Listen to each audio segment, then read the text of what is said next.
if you just help others get what they want, you're gonna get what you want in life. Huh, interesting. If you just help others get what they want in life, you're gonna get what you want in life. And at first, I didn't understand it up until I realized, at the end of the day, it's this law of what you give is what you receive, what you get back.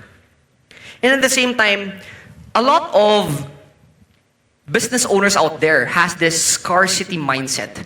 Now, they don't want to give away their secrets. Having this fear of, oh, what if kopyahin ako? What if they're gonna compete with me, steal from me? And what I realize is, there's no advantage of having a scarcity mindset. Because what I realize is, most of the things came back to me was because of the abundance mindset. What this means is,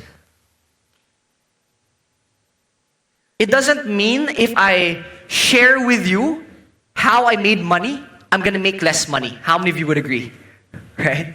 So that's exactly the point. So my goal here is, is it okay once you start making money, you also share it to others? Is that okay? Thank you. Okay, let's go to my slides.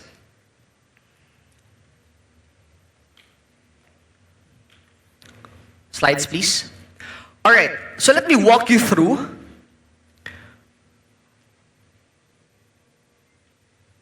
yesterday we discussed about market, posters, market and offer and sales process. So today, what we're going to be covering is market, no? And by far, this is the most important part based on my realization in terms of selling. What does this mean? Okay. Quick backstory. When I was in my affiliate business, I was top one, and then after a few months, somebody took over. And it was this guy named Ray. And I was wondering, how come he was so fast? He was faster than me. So I was able to have that advantage because of paid ads. Pero sabi ko naman, nagpi-paid ads naman ako, nagpi-paid ads din siya. But how come he's so fast? And his return was crazy. Like, for every 1,000 he spent on ads, he makes like 10,000. And what I realized was, he was OFW siya,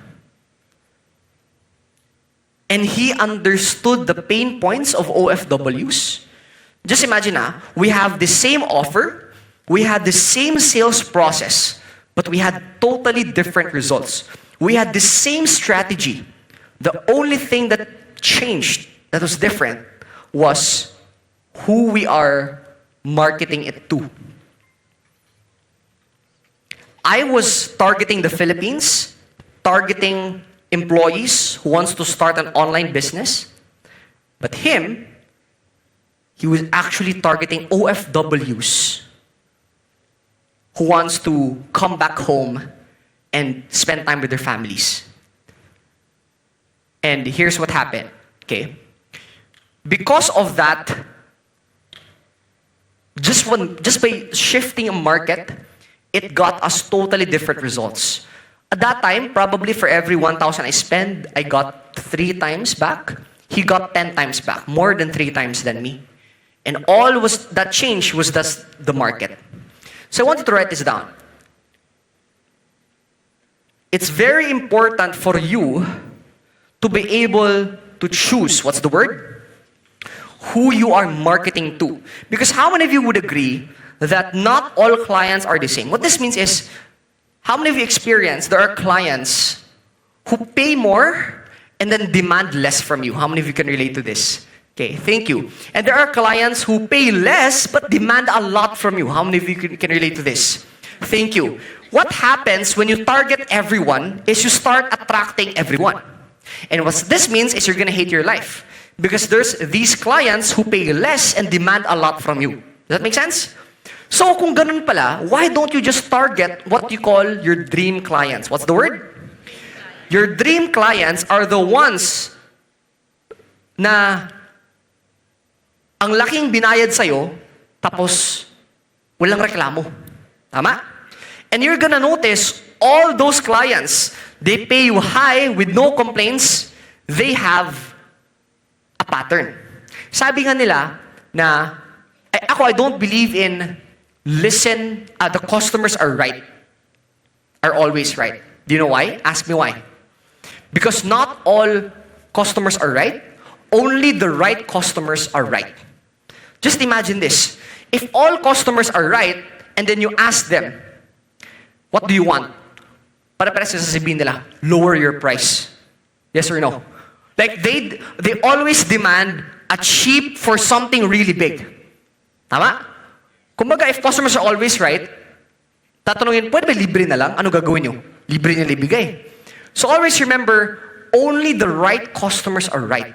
When I say right customers, these are your dream clients. These are the clients that pay you the most, that doesn't require from you. And they all have a pattern. What's the word? They have the same... at first, if hindi pa clear sa'yo, it's okay to target everyone. But once it becomes clear, liliit at liliit yung audience mo. Okay? Now, how do you define a dream client? So a dream client for me is number one, willing to buy. What's the word? Ibig sabihin, the pain is so high that no questions asked. Even if you don't know how to sell, they're still gonna buy. Because here's my question. If you are in a desert and for 2 days, you have not drank water, and I'm gonna sell you a bottled water right now for 1,000 pesos, are you gonna buy? How about 5,000? Are you gonna buy? How about 10,000? Are you gonna buy? What if I don't know how to sell? All I just said was 5,000. Bibili ka ba? Do I need to learn how to do all this ads and copywriting? I don't need. All I have to do is what? Just to offer it with someone who has pain, who's willing. So pag sinabi kong willing, it's not about willing ba siya or hindi. It's about how willing is this buyer. So in a scale of 1 to 10, 1 the lowest, 10 the highest, 10 out of 10 willingness is talagang nasa desert na siya. He's willing to pay as much money. He's willing to invest all his hard-earned money to buy your product just to solve their problem. That is a 10 out of 10 willingness. Okay? It's not about willing ba or hindi. It's about how willing is this person to buy to the point hindi siya matutulog pag hindi siya makabili sa product mo. Does that make sense? Next is able. Okay? Able is have the capacity to buy. Okay? May pera. Because, how many of you experience, there are people who are willing but not able, and you are so stressed because their money problems also become your money problems. How many of you relate to this? Right? So, ikaw nga, meron ka ng problema sa pera, pinoproblema po ba yung pera ng iba? Diba? Para lang makabili sa product mo. So, why not just target people who have the money? Why do you still target people who don't have the money? Now, in my network marketing business before, the only way for us to acquire clients was to meet people. So technically, everybody we meet, we have to make them pay. But in online, you have 1 billion people. Okay? Write this down. In online marketing, you don't sell. You just look for people who are already sold and just show your offer to them. Kumbaga, hahanapin mo na lang, ipapakita mo na lang yung offer mo sa willing and able na mga clients. Are you following? So, what's an example of willing pero hindi able? Okay? An example would be a high school student who's addicted to a game. So the problem is, if you are a game company, you don't want to target high school students. Ask me why. Because they're willing to buy. Yes or no? But they cannot upgrade, they can't buy. So that's why if you notice, the game companies actually targets young adults. These are the people who are willing, but they have now jobs, and they can now buy all this skins and equipment and swords. Are you getting this? Now, if there was I'm just going to skip it to here. So, I want to share with you a backstory how I learned this. Is we watched like Lion King in New York. This was 2 years ago. And it was natapos na kami mga 10 p.m. so we didn't have dinner yet. But outside, there was this hot dog stand. And sa sobrang gutom ko, binili ko, hindi naman masarap. Pero nagtaka ako, bakit maraming tao? Sa tingin mo, bakit maraming tao? Kasi gutom na. Does that make sense? So, the easiest way to sell is do not create a market. You look for a market that's already there and stand in front of them with your offer. You look for hungry customers. What's the word, please? You look for customers who's hungry to buy your product and just stand in front of them. Some people are so stressed creating a new market. Just find a market na gutom na and then just create an offer for them. The mistake of most people is they start with the product first. What you should do instead is start with the market. Who am I selling it to? And based on that, I will identify what are the problems, and then I will create a product or an offer to sell it to them. Kasi if you start with the product first, sino bibili? But if you start with the market, alam mo, itong mga taong to, gusto bumili ng hotdog, hindi magbenta ko ng hotdog. Does that make sense? Are you getting this? An example again was, I was targeting employees who wants to start an online business. Oh, I want to share with you that my market, so the quick backstory was, I really want to do training. Okay, so training is something that I'm passionate about. I even told the team yesterday, I could do this all day. And then sabi nila, oh, ikaw lang, no? Because we're tired. At that time, the topic that I was an expert in was marketing. Because that's how I made money. So, I was teaching people before on how to make money online. Not bad. However, when I shifted to teaching business owners how to bring their business online, I got a totally different result. So if you notice, the topic was the same, online marketing. But the dream target audience was different. So, employees, may pera naman yung employees. Willing naman yung employees. Willing and able naman, tama? Pero, if you could compare both, who is more willing and who is more able? Okay, check this out. If an offline business has spent 10 million in their branch and it's still not making money, what level of pain does the business owner have? Right? They spent 10 million, it's burning money, and they need customers right now. Versus an employee who maybe hated their job, but they have a stable paycheck. Who has more pain? The business owner. Because the business owner doesn't have peace of mind, the employee just hates his life. The business owner hates his life, and he doesn't have peace of mind. He cannot sleep. Yes or no? Now, who has more capacity to pay? The business owner who spent 10 million for their branch, or this employee who's making money paycheck to paycheck? Who has more capacity to pay? The business owner. So therefore, all I did was just shift the market to business owners and teach them online marketing. Then it got totally different results. I was able to increase my price, and it's easier to sell. Does that make sense? The same teachings, but it's a different market. Okay? Another example is, this is a friend of mine. He has also a Forex trading. He has an academy.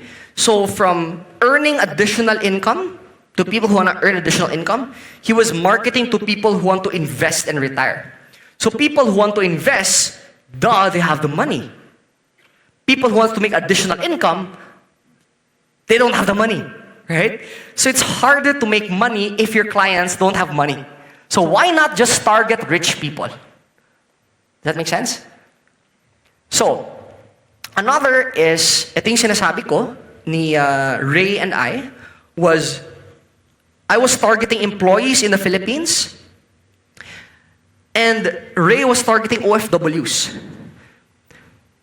So, when I was targeting employees in the Philippines, okay naman, willing and able naman sila. Pero mas willing and able kasi yung nasa OFW, yes or no? Just imagine leaving your family just to work. The pain is higher. Tama? Sino yung mas may pera? OFW na empleyado or empleyado sa Pilipinas? So that's why we got different results, because he was targeting OFWs. Okay? Another example. Okay? Who is your dream market? Somebody who has bought their first property, or somebody who has bought their 18th property?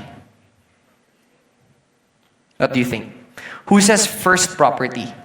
Okay, if you're selling real estate, who says 18th property? Okay, thank you. So, why do you think 18th property? Sabihin natin, nagbebenta ka ng real estate, bakit, di ba ang dami niyo ng real estate, bakit hindi mo lang ibibenta sa taong isa pa lang? Write this down. A buyer is a buyer is a buyer. Okay. A buyer, kumbaga sa credit history pa rin, kung mangungutang ka, mas madami kang utang, in the past, mas pinapautang ka pa. Pag wala kang utang, hindi ka pinapautang. It's because a buyer is a buyer is a buyer. A buyer who is in motion of buying continues to buy. They're more highly likely to buy. So, another example. Who is your dream target market here? Somebody, if you're selling supplements, somebody who is taking 2 supplements or somebody who's taking 10 supplements? Who's your dream target audience if you're selling supplements? Who says 2 supplements? Okay. Who says 10 supplements? Okay. Sino natutulog? Okay. So, the easiest to sell is the one taking 10 supplements. Ask me why. Because ako yun. Right? It's because, again, it follows the same framework. A buyer is a buyer is a buyer. So what this means is, once you understand this, I want you to write this down. Do not treat all customers equally. Okay? Don't treat all customers equally. You want to treat your best customers more than your worst customers. Does it make sense? Because it's the best customers who's bringing in the most. Why not treat them better, even more? Are you getting this? Okay? So, somebody who's ordering millions with you per month compared to somebody who's ordering 1,000 for you per month, I'm gonna treat somebody ordering millions per month even better. Ask me why. Because that 1 million can become 2 million, 3 million, 5 million. Tama? Pero yung 1,000, magiging 5,000 lang yan. So you see the difference? Okay, are you getting this so far? So the same thing with our supplement business. Our target market here was the elderly people, typically 60 and above. And we were selling it through Facebook ads through a website. Write this down. Don't assume, test, and verify. Now, how many of you would agree that it's kind of crazy knowing you're selling a supplement on social media and you have to let them buy through a website and your target audience are senior citizens? How many of you would agree that that's pretty crazy, right? Thank you. Now, I was just like you. I didn't believe it's gonna work. But thank God I followed my framework. Don't assume, test, and verify. Minsan kasi nag-assume na tayo, ay hindi bibili yan. Ang tanong, do you have data? If not, you're wrong. Give me data before I decide. That's why when the team suggests something, I always ask, what's your data? Like, wala, feel ko lang. Give me data before we tell na it's not gonna work. Does that make sense? Okay, so that's what happened.